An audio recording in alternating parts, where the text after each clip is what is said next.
venait dans le vestiaire, il frappait toujours à la porte, il rentrait, et il disait « Salut mes seigneurs », il nous appelait, nous étions ses seigneurs. On n'osait pas avoir une espèce de proximité parce que c'était le président, mais on sentait qu'il était là, qu'il voulait être là auprès de nous. Et puis c'est vrai que j'ai aussi vu parler à des gens d'une manière inqualifiable, insupportable et qu'on ne pouvait pas accepter. C'est un personnage qui est autour de 3 idées. D'abord, la première, c'est la bouffe et l'alcool. Ça, c'est fondamental. La deuxième, c'est la compétition. Claude, c'est un homme qui veut gagner. Et la troisième, c'est un homme de valeur. Donc ces 3 piliers de sa vie, il va aller jusqu'au bout.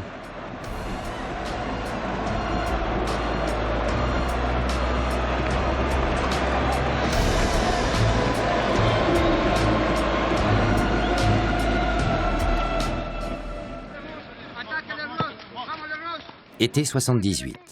Dans la banlieue bordelaise, de jeunes pousses girondines répètent inlassablement leur gamme devant des supporters perplexes dans l'attente du grand soir. Claude Bèze, le nouveau chef d'orchestre des Girondins de Bordeaux, a déjà en tête la trame de son scénario. C'est-à-dire que si ça tourne bien, ça sera une politique de grandeur. Si ça tourne très mal, ça sera une politique folie des grandeurs. Le lien, il est dans un premier temps passionnel. Et mon père était joueur de foot, il a joué au Coq Rouge, il a joué au Villeneuve, arrière latéral méchant. Les Coqs Rouges à l'époque à Bordeaux, c'était exceptionnel. Il a été au scoutisme à Bordeaux, il a fait ses amis et ses relations à ce moment-là dans ce milieu-là. Donc il était très bordelais.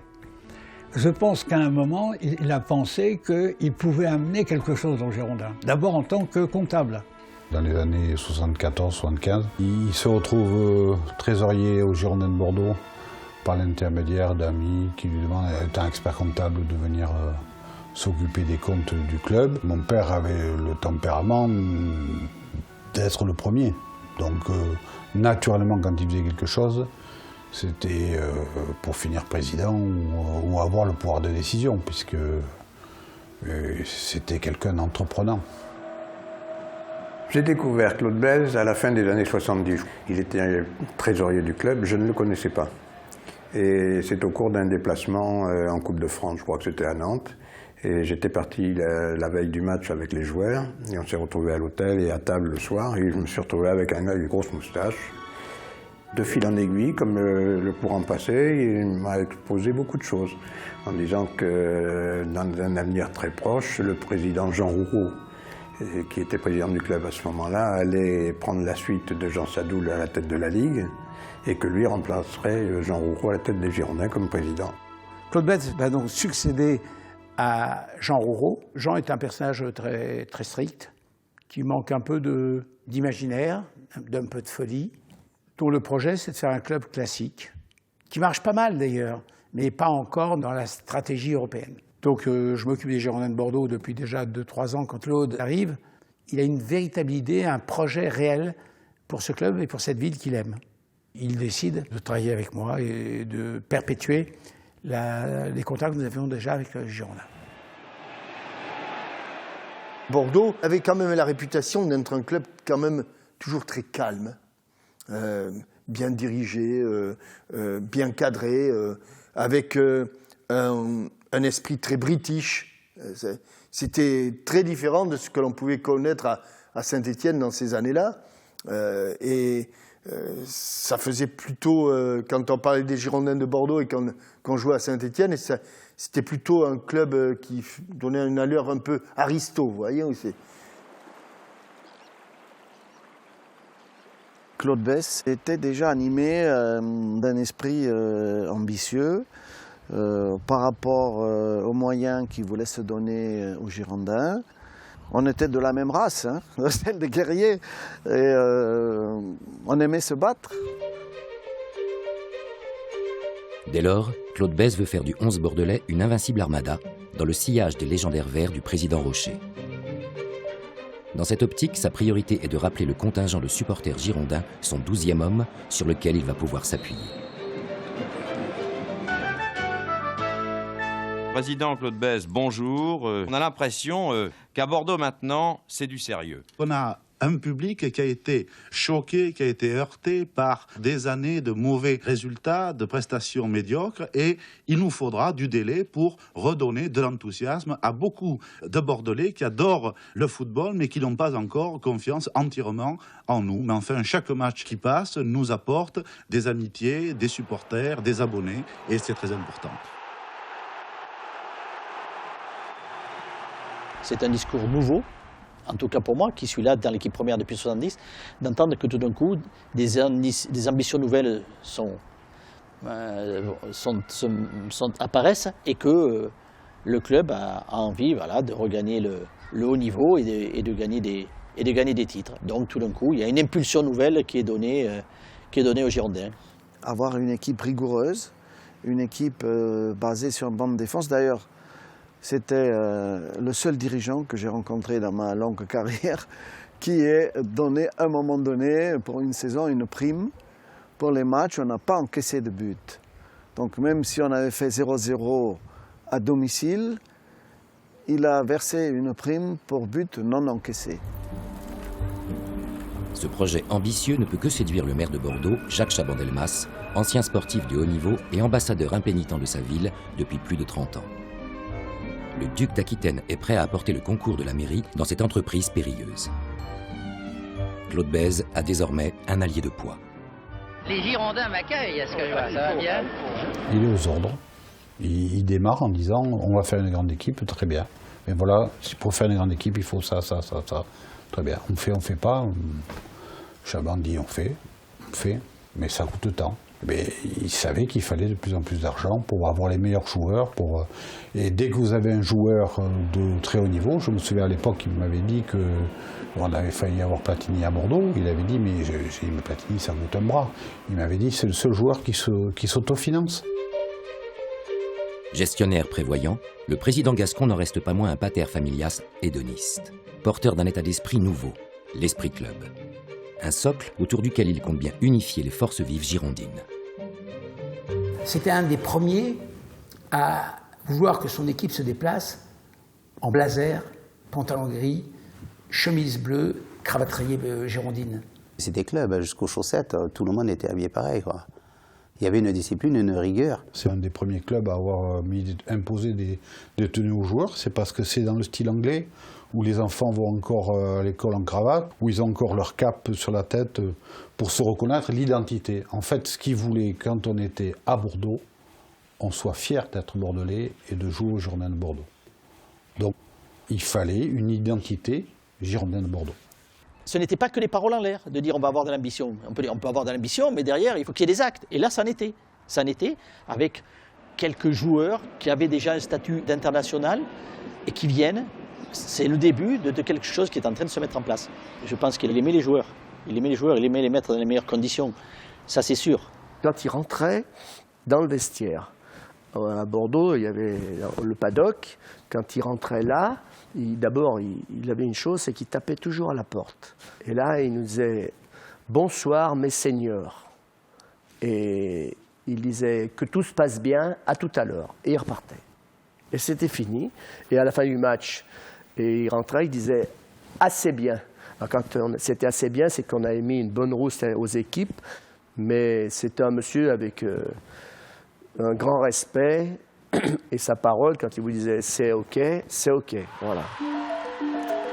L'euphorie est cependant de courte durée. L'équipe, en pleine reconstruction, tâtonne. Claude Bèze, épaulé par l'ancien international Didier Kouékou et le trésorier Jean-Pierre Ourcade, prospecte à l'étranger pour trouver l'entraîneur idoine. De Don Luis Carniglia, coach mythique du Real Madrid des années 50, au sorcier belge Raymond Goethals, ancien sélectionneur des Diables Rouges. Les techniciens de renom se succèdent sur le banc girondin, sans succès. Quand M. Goethals est parti, et un jour Didier Kouékou, je lui dis « Mais essayer de prendre Aimé Jacquet parce que je sais qu'il va s'en aller de Lyon. Il a des sollicitations pour 2 clubs qui l'intéressent. Essayer de voir parce que c'est un formateur que moi j'avais connu à l'OL quand je suis parti. En 76, 77, 77, 78, il y avait Aimé qui était l'entraîneur. Et j'ai dit c'est un garçon qui va faire grandir le club. Et j'en avais parlé à Didier Kouékou. J'espère redémarrer dans un autre club en première division, puis refaire ce que j'ai fait à Lyon, c'est-à-dire animer un club avec beaucoup d'enthousiasme et donner une bonne ambiance et un bon état d'esprit à ce nouveau club. Un jour, Lyon a joué un match de Coupe de France, je crois, dans la région du Sud-Ouest. Et Didier est allé voir Aimé Jacquet pour discuter avec lui. Et je me souviens, nous étions à Roquevielle et j'étais sur la table de massage. Et Didier Kouékou, il m'a dit « c'est fait », comme ça. Je ne comprenais pas de quoi il voulait parler. Il m'a dit « c'est fait », Aimé Jacquet a signé 3 ans. Et il était chez nous et ça a été le départ d'une grande aventure. Le président et ses seigneurs partent en campagne, à l'assaut des cadors français et européens. De nombreux renforts consolident l'ossature existante. Un mélange détonnant de jeunes talents et de vieux briscards, tous internationaux. De son côté, Claude Bèze, qui anticipe la mutation financière du football, part en croisade contre le plafonnement du salaire des joueurs ou l'interdiction des concours de pronostics. Portés par le 12e homme, qui se constitue dans les gradins au fil des saisons, les Girondins franchissent les paliers un à un, jusqu'à l'apothéose. Je crois qu'on peut dire maintenant que Bordeaux est champion de France. Je crois que nous allons vivre des moments historiques. On est champion! Bordeaux champion! 34 ans après le premier titre remporté par la bande à Sviatek et Galis, Claude Bèze gagne son pari. Bordeaux est sacré champion de France pour la seconde fois de son histoire. C'est très important. Je me souviens de M. Chaban-Delmas qui était sur le banc de touche. C'était important pour la ville, tous les efforts qu'ils avaient faits. C'est un tournant, je pense, des Girondins de Bordeaux. Je me souviens à l'aéroport, quand on est arrivé, l'aéroport était plein. Et nous, comme on était très disciplinés, on avait tous costume, cravate. Et le supporter a failli me tuer, quoi. Il voulait me prendre à la cravate, et il me tirait, il a failli me pendre. Ce retour de Rennes, puisque c'est à Rennes qu'on va chercher le titre, ça a été fantastique dans les rues de Bordeaux. Et c'était un moment grandiose. Nous, on galère depuis 1950 pour avoir un titre. Et ça y est, on l'a. On était champion de France.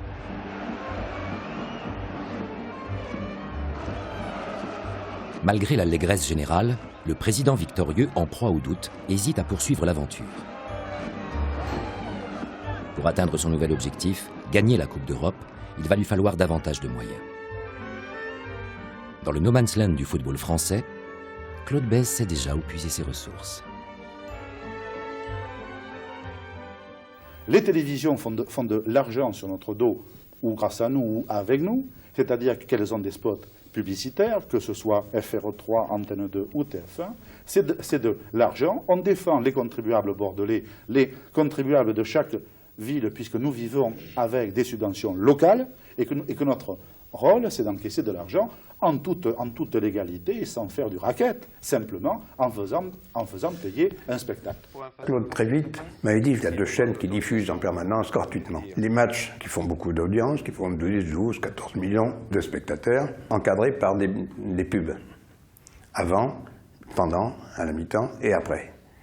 Quand on connaît le prix d'une seconde de publicité, et tout ça, c'est nous qui faisons le spectacle et ça nous passe sous le nez. Ce n'est pas normal. Donc on va étudier le problème, on va faire ce qu'il faut, mais il n'y a aucune raison pour que, comme dans d'autres pays, il n'y ait pas des droits télé. 20 septembre 1984. Bordeaux affronte Bilbao en Coupe d'Europe des clubs champions. Les reporters d'Antenne 2 s'apprêtent à pénétrer dans l'antre des Girondins. Non, pas de caméra. Pour quelle raison, je vous prie? Pas de caméra. C'est une plaisanterie. On va répéter ça, non. Vous n'entrez pas. En vertu de quoi? Je peux parler au président Bèze, je vous prie? Oui. D'accord, je l'attends. Et il y a eu un petit moment de provocation de la part de la 2, qui avait une équipe qui était dans le coin, et avec Richard Bio comme journaliste. Richard, je le vois avant le match, il dit, on vient se faire virer. Et je lui dis, bon, ben oui, tu ne rentreras pas, c'est pas possible. Donc je suis allé au vestiaire où il y avait Claude, et je lui dis, écoute, comme tu le sais, il y a une équipe de la 2 qui est là, tu ne vas pas la laisser rentrer. Est-ce que tu m'autorises, parce que je fonctionnais comme ça, est-ce que tu m'autorises à filmer l'incident de l'intérieur du stade et non pas de l'extérieur? Il m'a regardé, il m'a dit oui. Président, vous me refusez l'entrée du stade? Non, vous pouvez. Non, je parle de la caméra, je parle. Pour quelle raison je pouvez, Président? Parce que tel est mon bon plaisir, c'est nos propriétés privées. Êtes-vous sûr que le stade... Je ne vais pas vous répondre en plus. Pourquoi? Je ne vais pas vous répondre en plus, parce que je suis citoyen français, je peux répondre à qui je veux et je peux ne pas répondre. Virer des journalistes, je pense que ce n'est pas maintenant a posteriori. Je pense que c'était peut-être pas la bonne solution, puisqu'après, on parlait mal de lui, il avait une certaine presse contre lui, il arrivait à monter des gens contre lui, alors que lui pensait être dans son bon droit et montrer le bon chemin. Nous, les joueurs, on était un peu en dehors de tout ça, mais ce qui nous réconfortait, c'est de voir notre président qui se battait pour faire vivre son club, pour faire vivre le football français, pour que le football ait les meilleures recettes possibles. En quête du chaînon manquant, Claude Bèze va unir ses forces à celles de Jean-Claude Darmon, son alter ego, qui l'accompagne depuis ses débuts. Ce pionnier des panneaux publicitaires dans les stades durant les années 70 et homme de confiance du président de la Ligue, Jean Sadoul, rêve également de faire du football un marché lucratif. Le combat qu'on va mener avec Claude et avec Jean Sadoul, c'est le combat de la modernité. C'est-à-dire qu'on va appréhender ce qui va être l'élément moteur du football, l'argent, et l'argent à travers les droits télé. Le foot n'a aucun droit. Du côté télévision, ils considèrent que le spectacle du football était gratuit. Et non seulement ils avaient le droit de rentrer dans les stades gratuitement, de télévision en direct à un match gratuitement, mais ils nous empêchaient d'exposer nos panneaux de stade, disant que nous étions de la publicité sauvage. Alors nous étions dans un lieu privé, nous étions chez nous. Et là, le combat de Claude, c'était, avec le mien, faire admettre nos droits, faire admettre nos panneaux et dire que le spectacle était un vrai show, un vrai spectacle, il fallait nous payer pour ça. Jean-Claude Darmon, c'était un peu le Richelieu dans le foot français. Darmon lui a permis d'avoir l'entrée sur Paris aussi, et de Paris de rayonner sur les autres clubs. Parce qu'il était quand même assez isolé, Claude Bèze. Il était à Bordeaux, c'était à Bordeaux, son équipe marchait bien, son équipe gagnait, elle battait les autres. Elle n'avait pas beaucoup d'amis dans le football. Quand on est premier, on n'a pas beaucoup d'amis dans le football. Et Jean-Claude Darmon, comme il travaillait avec à peu près tous les clubs, il a réussi à monter ce ciment dans lequel était Claude Bèze. Sur les plateaux télé, le duo Chic et Choc adopte dorénavant la stratégie du gentil flic méchant flic. Les facéties de Darmon, le séducteur diplomate, tempérant les colères de Bèze, l'implacable financier. But de l'opération, désamorcer en douceur les critiques d'une opinion médiatique attachée aux idéaux angéliques du sport amateur. Je suis principalement chef d'entreprise, avant tout. Avant tout. Avant tout, c'est-à-dire qu'avant tout, c'est les intérêts de votre entreprise plutôt que la promotion du football. Bien sûr. Nous, Bordeaux, tout bêtement, quand on vend un produit à une chaîne, on ne la donne pas aux autres, tout simplement, tout bêtement. En contestant le sacro-saint droit à l'information, Claude Bèze touche à un interdit. Donc si demain il y a un match et que ça passe sur une autre chaîne, moi journaliste, je peux pas aller en rendre compte pour mes téléspectateurs qui sont quand même pas quantité négligeable. Exactement. Mais pourquoi? Est-ce que vous n'avez pas... Parce que vous n'aurez pas payé ce match. Oui, mais il n'y a pas que l'argent quand même. Il y a aussi la passion du sport et la manière de rendre compte. Si c'est un... Oui. Si vous n'avez pas payé, quelqu'un d'autre paiera. Oui. Et informera, éduquera. Pour le monde qui est celui de l'audiovisuel, je ne parle pas des radios, hein, on est deux monstres. Mais le monstre, c'est lui.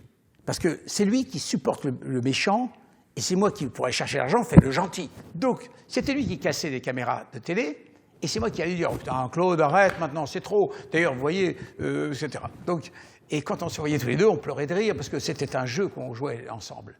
C'est un jeu, évidemment que c'est un jeu.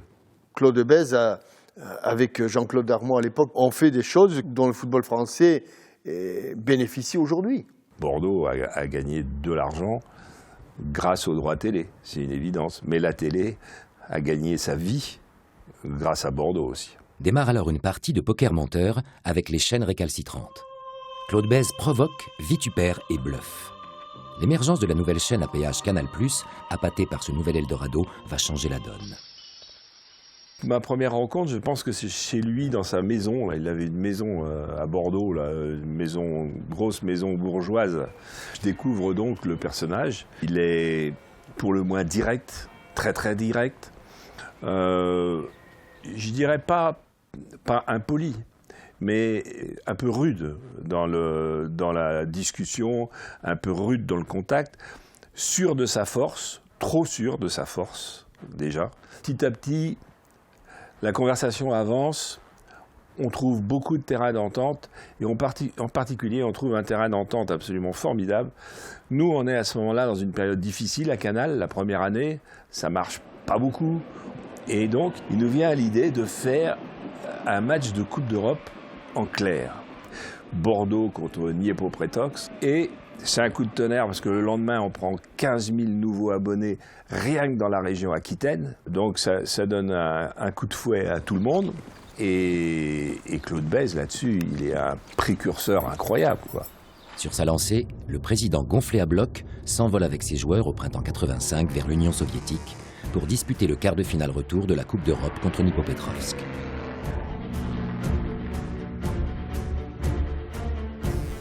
Une des plus belles scènes du folklore bordelais s'est déroulée à Kiev, lorsque les Girondins sont allés affronter Dniepropetrovsk à Krivoy Rog.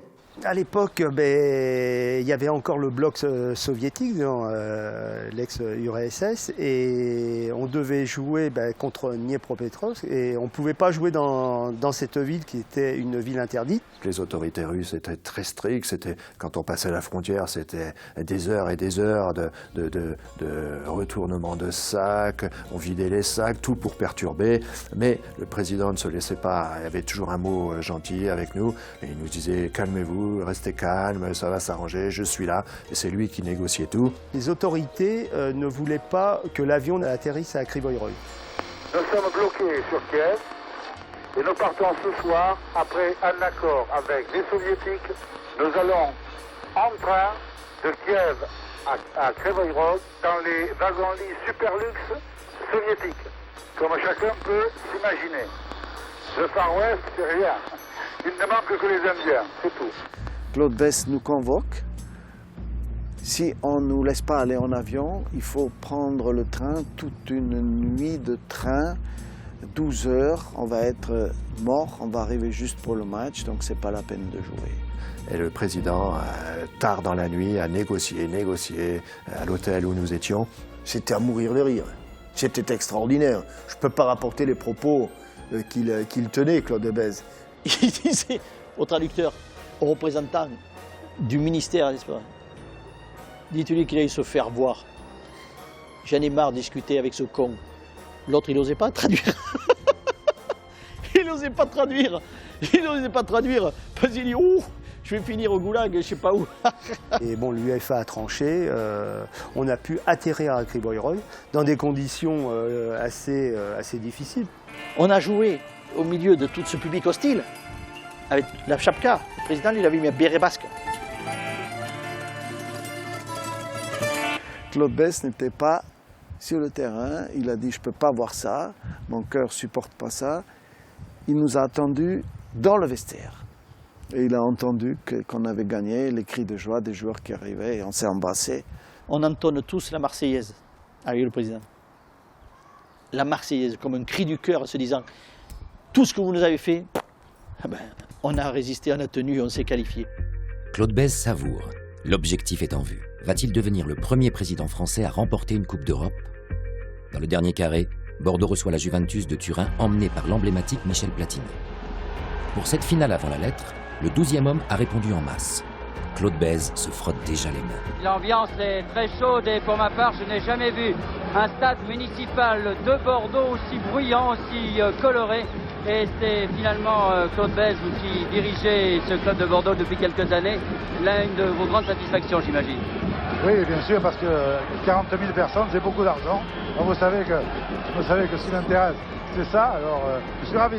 Il n'y a pas que ça quand même. Non, il n'y a pas que ça. Dans une ambiance de feu, le 11 bordelais frôle l'exploit. Remonter les 3 buts de retard du match aller. Dans les tribunes, on vibre, on exulte, quitte à s'arracher les chemises. Le miracle n'aura finalement pas lieu. Cependant, le chien de garde reste maître sur ses terres. Son équipe remporte haut la main un second titre consécutif de champion de France. Personne dans l'Hexagone ne semble en mesure de contester la suprématie bordelaise. Ce n'est pas le soleil d'Austerlitz. C'est le soleil de Paris et peut-être un peu le soleil de Marseille ce matin. L'imprévu s'incarne sous les traits d'un loup solitaire, homme d'affaires star des années 80. Avec la bénédiction de Gaston Defferre, maire de Marseille et ministre d'État, Bernard Tapie rachète l'OM, un fleuron du football français en perdition. Tout ce qu'il faut pour réussir. Pour qu'on parle de Marseille, non pas pour dire qu'il y a eu un règlement de compte, mais pour dire que c'est une ville moderne, dynamique, enthousiaste et qui gagne. Avec l'entrée en scène de Tapie, le conquérant qui se rêve déjà roi de France, le Mistral se lève enfin sur le championnat hexagonal. La moustache du chef de meute va-t-elle frétiller? Quand Bernard Tapie arrive, je pense que Bèze, d'abord, n'y croit pas. Ne croit pas que ce Marseille-là va régner sur le foot français et ne croit pas que Tapie va être l'énorme personnage qu'il va être. D'abord, il n'y croit pas. C'était le pôle sud et le pôle nord. C'était la glace et le feu. Il y avait rien de comparable. Claude Bèze est confronté à son double antinomique. Un rival aux multiples facettes, tour à tour repreneur d'entreprise en faillite et artiste contrarié au bagou légendaire.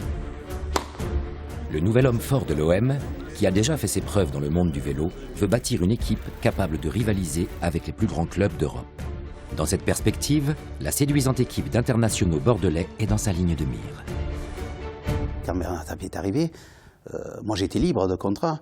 Et je tape dans la main à M. Bèze, chez lui, et dire ok, je prolonge, je reste au Girondins de Bordeaux. Et je m'en vais faire la Coupe du Monde en 86 au Mexique. À ce moment-là, Michel Hidalgo signe à Marseille avec Bernard Tapie, et ils viennent me voir et ils me contactent. Et j'ai une réunion avec eux à Biarritz. Tapie m'avait proposé beaucoup plus. Et j'ai dit non, j'ai donné ma parole, je reste là. C'est-à-dire qu'on avait cette relation-là, on se tapait dans la main, c'était fini. Face aux offensives de son homologue marseillais, à la réputation de manager inflexible dans le milieu des affaires, l'expert comptable montre les crocs. On me demandait comparer Lagardère et Tapie. Alors je dis ne mélangez pas. Ils n'habitent pas au même étage. L'un c'est un grand patron et l'autre un charognard charlatan qui brasse du vent, qui fait que l'on parle de lui. Place au terrain. Bordeaux affronte Marseille en finale de la Coupe de France. Pouvait-on rêver plus belle affiche pour ce premier round entre le président offensé et son challenger? Quand on est rentré sur le terrain et qu'on est aligné devant la tribune d'honneur et qu'on voit le président Bèze séparé et le président Tapie séparé par le président de la République, c'est quelque chose quand même, quand vous êtes sur le terrain, qui marque. Et surtout après, quand on va chercher la Coupe de France remise par le président de la République et qu'on voit la tête de M. Tapie qui a perdu et quand on voit la joie du président Bèze, c'est quelque chose qui... on se sent fier d'avoir honoré son président comme on l'a fait. Un nouveau titre glané sous les yeux d'un Claude Bèze étonnant spectateur, impassible durant tout le match. Claude Bèze adorait le football espagnol. Il y a une règle dans le football espagnol. Quand vous êtes dans le palco présidentiel, que vous soyez le président de l'équipe qui marque ou le président de l'équipe qui vient d'encaisser, on ne manifeste jamais sa joie ou sa déception. Il était au-dessus d'un but et au-dessus d'une joie. Après, il s'éclatait comme tout le monde, hein. Mais quand il avait le président de l'équipe à côté, si Bordeaux marquait, il ne bougeait pas. Claude Bèze marque le point. Pour Bernard Tapie, fin stratège, la partie ne fait que commencer. En effet, quelques semaines plus tard, dans la moiteur de l'été, un coup de tonnerre va venir perturber la quiétude bordelaise. Les Girondins perdent leur petit prince. Alain Giresse est transféré à l'Olympique de Marseille. Ah oui, c'était un choc, mais je croyais jamais, sincèrement, que Giresse quitterait Bordeaux, quoi. Quand il est parti, après la finale de la Coupe de France, c'est une chose qu'on ne s'attendait pas, c'est bien celle-là. Gigi à Bordeaux, c'était un monument. Je crois qu'avec le président Bèze, il y avait eu un malaise, je crois. Il y avait eu quelque chose qui s'était passé entre eux. Si encore Giresse était parti, je ne sais pas, à Valenciennes, à Sochaux, à Auxerre, je pense que les choses se seraient bien passées. Là, il l'a vécu comme une trahison, quoi. Il s'est senti cocu. Et Giresse, pour lui, part à l'ennemi. Psychologiquement, pour moi, c'est très important. Quelqu'un qui trahit sa parole, ce n'est plus un homme pour moi. Donc quand quelqu'un me dit « je tope dans la main », pour moi c'est terminé. Pour moi, dans tous les cas, c'est toujours comme ça. Alors tout ce qu'il pourra dire, raconter, c'est faux. C'est pour de l'argent. Avec tous mes joueurs, je tope dans la main avant de signer. C'est-à-dire je leur laisse généralement un certain temps pour qu'ils puissent trahir, pour que je n'ai que des garçons sérieux. Le salopard, c'est lui, ce n'est pas moi. Il était entier, il était total. Il ne fallait pas qu'il y ait la moindre déviance par rapport à ce que lui pensait. Quelquefois, ça pouvait surprendre. Moi, je suis bien placé pour savoir que ça a créé quelques incompréhensions qui ont existé, qui a fait que je suis parti. C'était Marseille, c'est pas Tapi qui m'a appelé, c'est parce qu'il y avait Michel Hidalgo, etc., puisqu'il était manager de l'Olympique de Marseille. Après, il y a des périodes dans les rapports humains qui sont malheureusement comme ça, parce que pas suffisamment de recul, pas suffisamment de maîtrise des deux côtés. Il ne s'attendait pas, de ma part, de quelqu'un comme ça, et ça a été à la hauteur de son étonnement, quoi. Et voilà, parce qu'il se dit non, quelqu'un du cru, etc., c'est l'homme de la maison. Alors, je sais pas, si c'était à refaire, ça ne sert à rien, c'est fait, c'est fait. Au printemps 87, l'enfant du pays revient lors du désormais classique Bordeaux-Marseille, choc décisif pour l'attribution du titre de champion de France. Au centre de toutes les attentions, Alain Giresse va pour la première fois fouler la pelouse du stade Lescure dans la peau de l'adversaire.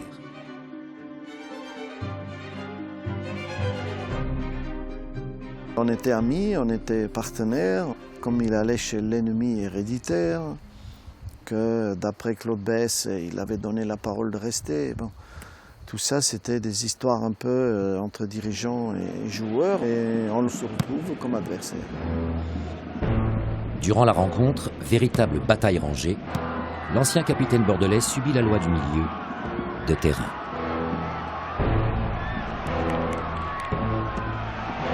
Vous savez, le match de haut niveau, c'est comme en Coupe d'Europe, hein, ce sont des combats. C'est pas la guerre, jamais, mais c'est quand même des batailles. Et quand vous êtes là devant 35 000 et que vous avez envie de gagner le match, bon, on fait tout pour le gagner, hein, tout ce qui est permis. Le bras de fer continue. Malgré un doublé coupe-championnat, le premier de l'histoire du club, Claude Bèze ne parvient toujours pas à mettre KO Bernard Tapie. La première division se transforme alors en guerre des tranchées avec en guise de munitions, petites phrases assassines et communiqués sibyllins qui font la joie du grand public. Les médias et les spectateurs étaient friands parce que, allez, comme on l'a dit, que ce soit Claude Bèze ou que ce soit Bernard Tapie, chacun dans leur rôle, chacun avec leur style, mais c'était deux bons clients. Deux très très bons clients. Si vous mettiez le micro devant M. Tapie en lui parlant de Claude Bèze ou réciproquement, vous étiez sûr que vous alliez sortir quelque chose de croustillant. Il y a beaucoup plus de chances que je m'appauvrisse grâce au football plutôt que je m'enrichisse. Ce n'est pas le cas des autres non plus. Je veux dire, M. Bèze, avant d'être dans le football, il était rien. Inconnu et rien.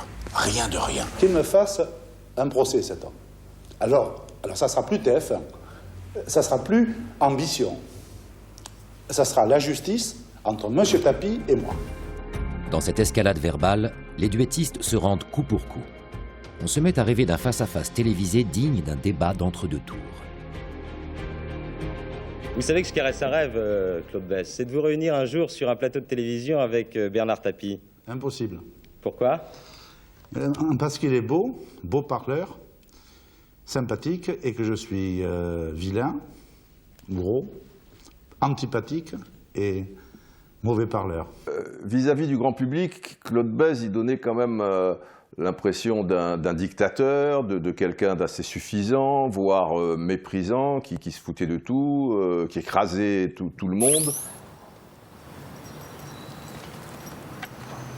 Alors après, je ne dis pas que c'était la délicatesse de l'éléphant dans le magasin de porcelaine, Je me demande s'il n'en a pas joué, tout ça. Je me demande s'il n'y avait pas une forme de timidité aussi. En fait, c'était un personnage extrêmement timide. Moi qui l'ai rencontré dans l'intimité, vraiment, c'était un type timide, vraiment profondément timide. Et ses réactions étaient à l'opposé de sa timidité. Certains excès, ils étaient la conséquence de quelqu'un qui souffrait à ce moment-là. Et donc il attaquait pour ne pas être mordu, il mordait avant. Automne 88, Claude Bèze devient à la surprise générale intendant de l'équipe de France. Une première pour un président de club. Ça veut dire tous à l'attaque. Michel Platini, jeune retraité des terrains, est le nouveau sélectionneur des Bleus sur le déclin depuis les épopées de 82 et 86 en Coupe du Monde. La France du football a peur. Peur de voir l'impétueux dirigeant bordelais prendre le pouvoir à la fédération. Je pense qu'à un moment, comme tout président qui domine le championnat national, il veut être le patron du football français, comme Tapie a voulu l'être après. Ils ont une toute-puissance, notamment médiatique. Il était le représentant des clubs professionnels. Claude Bèze égale les Girondins de Bordeaux, section professionnelle. Et l'équipe de France, elle n'appartient pas au football professionnel. L'équipe de France appartient à la Fédération française de football. Moi, j'ai vu ça comme l'arrivée de Claude Bèze en équipe de France, comme un épisode de vaudeville. Monsieur Tapie, c'est un homme qui ne voit dans la vie que la pourriture. Il ne peut pas imaginer que l'on puisse venir à l'équipe de France servir. Il ne peut pas imaginer que l'on parle drapeau français. Il ne peut pas imaginer que l'on parle intérêt général. Il ne comprend qu'intérêt particulier, magouille, politique, etc. Et ce que dit Bèze ou pas, ça n'a aucune espèce d'importance. Je veux dire, l'enjeu qui se présente pour nous, passionnés de football et concernés par les choses du football, on ne peut pas porter d'importance et accorder de l'importance à ce que dit Bèze ou pas. C'était facile pour Tapie, qui parlait plus fort et plus haut que tout le monde, de s'attaquer à cette arrivée-là, à ce système-là, et là aussi d'avoir le beau rôle, parce que honnêtement, personne ne pensait que c'était une initiative merveilleuse que de mettre Claude Bèze intendant de l'équipe de France, quoi. Super intendant de l'équipe de France. Après, il ne va pas avoir la souplesse ou la diplomatie ou le côté politique pour se fondre avec ces gens-là. Lui, il tape sur la table, il faut que ce soit comme ci, comme ça, comme ça. Alors dans son club, ça va, mais après, là, ce sont des grosses institutions et il s'est un petit peu essoufflé, il est parti de lui-même. Marseille, 14 avril 1990, dernier round. Claude Bèze va livrer son baroud d'honneur face à Bernard Tapie et plus de 40 000 supporters olympiens qui l'attendent dans l'arène du Vélodrome, au cœur de la cité phocéenne, décrétée en état insurrectionnel par le préfet des Bouches-du-Rhône.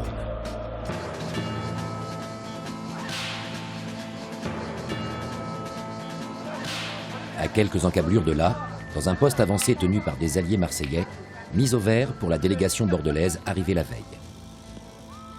En amont du choc, on ménage ses efforts pour éviter tout risque de claquage.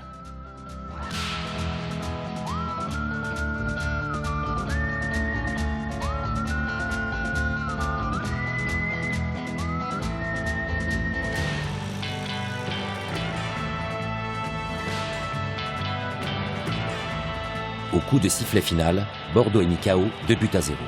Une défaite qui intervient dans un contexte délicat pour Claude Bèze, déjà dans l'œil du cyclone depuis 1 an.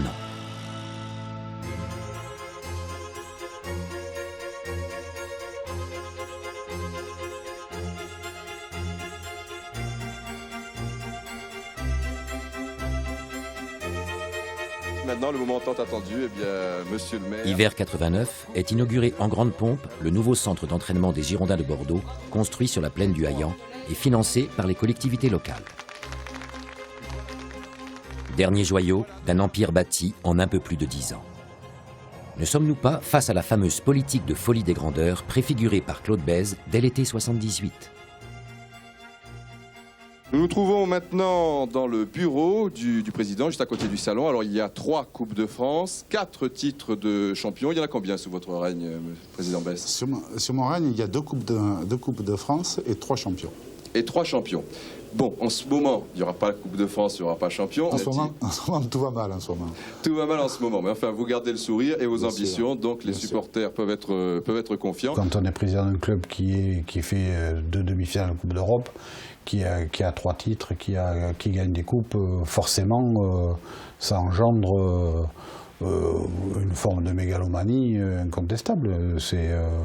Mais qui le serait, on le saurait à moins, quoi, hein, je crois. Hein. Le football prend une ampleur qui est absolument démoniaque. Bon, quand vous êtes, comme on l'a été, 7 fois champion de France, c'est quelque chose qui vous envahit de manière permanente. Et on a l'impression, à ce moment-là, véritablement qu'on est complètement inattaquable. Les médias participent à cette euphorie, de la même manière qu'ils participent aussi à la curée quand les choses vont mal. Derrière des sourires de façade, plus personne ne se voile la face. Le paquebot girondin prend l'eau. L'équipe, en fin de cycle, joue le maintien. Aimé Jacquet est limogé.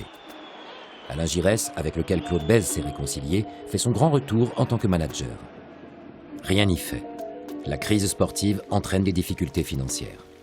Les comptes du club sont dans le rouge, et ce, malgré l'aide de la municipalité bordelaise, partenaire des débuts, qui jusque-là a toujours pu colmater les brèches à coups de millions de francs. C'est vrai que la mairie de Bordeaux donnait quand même une subvention qui était quand même importante à l'époque. La veille des assemblées générales, il y avait toujours une réunion du comité directeur. Chaban était là, bien sûr, en tant que président d'honneur du club, et Claude commençait en disant, avec émotion, Monsieur le Président, il y a 1,5 million de déficit. Réponse de Chaban, si j'avais dû payer toutes les unes des magazines de sport dans le monde auquel Bordeaux figure, ça m'aurait coûté, ça n'aurait pas été possible. Donc je vous cours, vous continuez. Et ça a été comme ça d'année en année, et Chaban disait toujours au comité directeur, je continue, je couvre. Cette fois-ci, la non-qualification pour la Coupe d'Europe, soit un manque à gagner de l'ordre de 70 millions de francs, fragilise les Girondins en cette fin de saison 1989. Une situation financière délicate sur laquelle pèse également l'encombrant trésor de guerre constitué par Claude Bèze à la fin des années 80.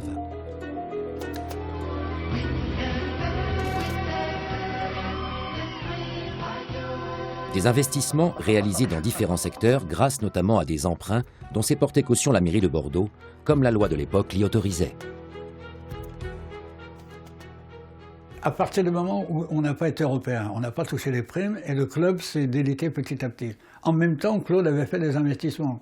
Donc tout ça, ça a fait s'agrandir le trou. Nous, on a toujours fait confiance au président en disant s'il le fait, c'est qu'il a des bonnes raisons et que la situation le permet.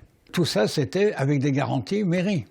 Enfin, des garanties de Chaban, qui était le parapluie au-dessus et qui couvrait tout ça. Tous ces millions qu'il fallait rembourser, ou pour lesquels la ville avait donné sa caution au niveau du club de Girondins, si Claude Bèze chutait, on disait mais Chaban alors dans l'histoire là, qu'est-ce qu'il devient?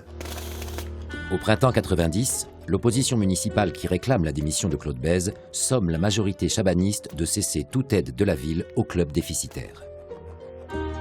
Le démarrage a eu lieu d'une part par un conseiller municipal d'opposition, François Bordeaux, qui a commencé à planter les banderilles en demandant des explications, etc. Mais on aurait dit que c'était un crime de lèse-majesté. Et moi, de ma place, moi qui étais au RPR et secrétaire départemental adjoint du RPR, je me dis, mais les questions qu'il pose, les problèmes soulevés sont réels, c'est vrai. Qui c'est qui est responsable dans cette affaire? C'est vous, et vous seul, monsieur le maire. Car sans monsieur Chaban-Delmas, il n'y aurait pas eu de monsieur Bèze. Je vais vous dire, moi, que dans ces domaines, vous n'êtes pas sérieux parce que vous n'êtes pas compétent. C'est à la fin, où quand ça a commencé à devenir politique, vraiment que politique, que là, Xavier Bordeaux, à l'époque, qui était dans l'opposition à Chaban, a demandé au président sur les marges de la mairie, Monsieur le Président, que pensez-vous du trou de 240 ou 250 millions qu'il y avait? Et c'est là où ça m'a écœuré de la politique, quand j'ai entendu Chaban dire « mais vous vous rendez bien compte que si j'avais su que c'était comme ça, je serais intervenu ». Vous savez, des bombardements comme ça ne vont pas m'empêcher de dormir. Et les pétards mouillés ne vont même pas me mouiller. Dans ce contexte explosif, la forteresse du Haillan est prise d'assaut par des journalistes avides de scoop en pleine période de mercato. C'était sans compter sur l'hôte des lieux, qui dorénavant a décidé de ne plus jouer, mais de mordre. Si vous voulez des films, vous allez voir. Vous voulez des films? Vous voulez des films? Vous voulez des films? Vous voulez des films? Allez, dégagez-moi ça, Didier. Un journaliste qui vient me voir, sachant les rapports que j'avais avec Claude, et qui me dit « Est-ce que tu es au courant des transferts ?» Je lui dis « Non, il n'y a pas de transfert pour l'instant. » « Si, il y a obligatoirement des transferts, il y en a partout, il doit y en avoir aussi. » Bon, lui, je dis « Il n'y en a pas. » Il insiste. Il me dit « Mais moi, je suis embêté, je suis correspondant de l'équipe, et l'équipe veut à tout prix demain sortir une demi-page ou une page sur les transferts des Girondins. » Et le lendemain matin, les joueurs partaient à Nantes, donc en train, et ils avaient tous acheté l'équipe, et il y avait une page complète. Alors, départ de Lacombe, départ de Girard, départ de machin, arrivée de choses. La gueule des joueurs pendant le voyage et sur le terrain. Mais la gueule de Claude Bèze aussi. Alors là, il a appelé le journaliste en question, correspondant de l'équipe, et il a dit, puisque tu joues comme ça, interdit de stade, interdit de tout, interdit de vestiaire, interdit du Haillan, interdit de... Et puis, il y avait une conférence de presse, quelques jours après, au Haillan. Et la première personne qu'il voit, c'est le journaliste en question qui était en train de parader. Et là, la colère était plus forte que lui, c'était son tempérament, il est passé par la fenêtre. Bon, mais c'était Claude, c'est comme ça.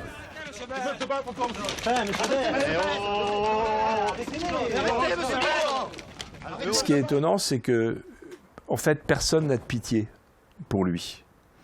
Son personnage qui s'était construit, où il n'y a pas d'amour, parce qu'il n'a pas réclamé de l'amour, il a réclamé de la puissance, il a réclamé d'être le plus fort, il a réclamé d'être premier, mais il n'a jamais demandé de l'amour autour de lui.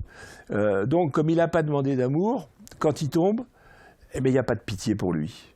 Alors, quelques-uns l'enfoncent, tapent dessus, comme ça se passe toujours dans la vie, mais pour la majorité, en tout cas la majorité des Français, bon, ben, il tombe.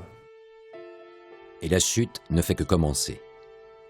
En effet, à la même époque, la presse s'emballe en révélant une possible surfacturation de 10 millions de francs concernant les travaux du Haillan réalisés en 89.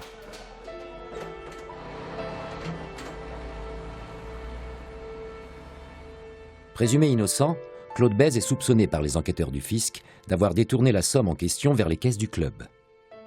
L'étau judiciaire se resserre autour du clan bordelais. La veille d'être entendu dans l'affaire dite du Haillan, le président esselé mais prêt au combat réunit pour la dernière fois de son mandat le comité directeur des Girondins.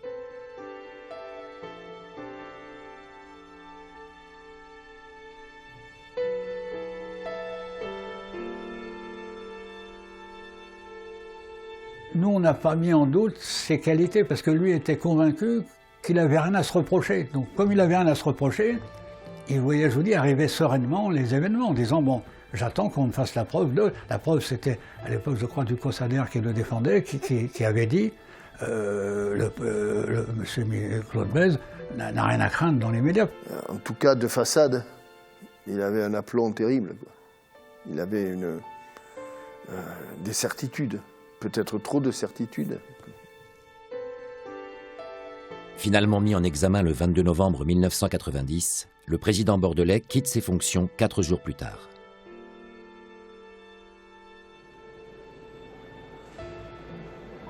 Le 28 mars 1995, la Cour d'appel de Bordeaux le condamne à 3 ans de prison, dont 2 avec sursis, et 2 millions de francs d'amende pour usage de faux et recel de faux dans l'affaire du Haillan.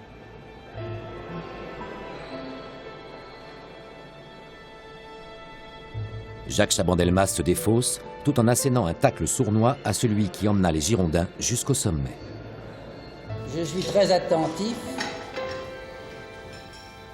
car Claude Bèze a remarquablement réussi sur le plan sportif et remarquablement échoué sur le plan économique. Les beaux jours ont laissé place à la grisaille. Le 12e homme, décontenancé, oscille entre incrédulité et véhémence. Est-ce que Claude Bèze a été plus riche après son passage aux Girondins ou moins riche? Il faut se poser la question. Est-ce que ce qu'il a laissé aux Girondins de Bordeaux, ça se quantifie? Les titres, les joies, parce que le plaisir qu'il a donné, la fierté qu'il a donnée, c'est pas quantifiable, ça.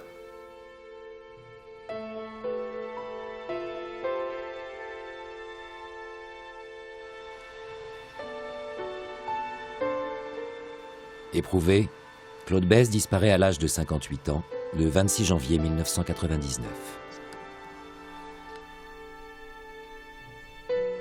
17 ans après, comme chaque année, un dernier carré de grognards, supporters de tout âge, a rendez-vous avec le 13e homme.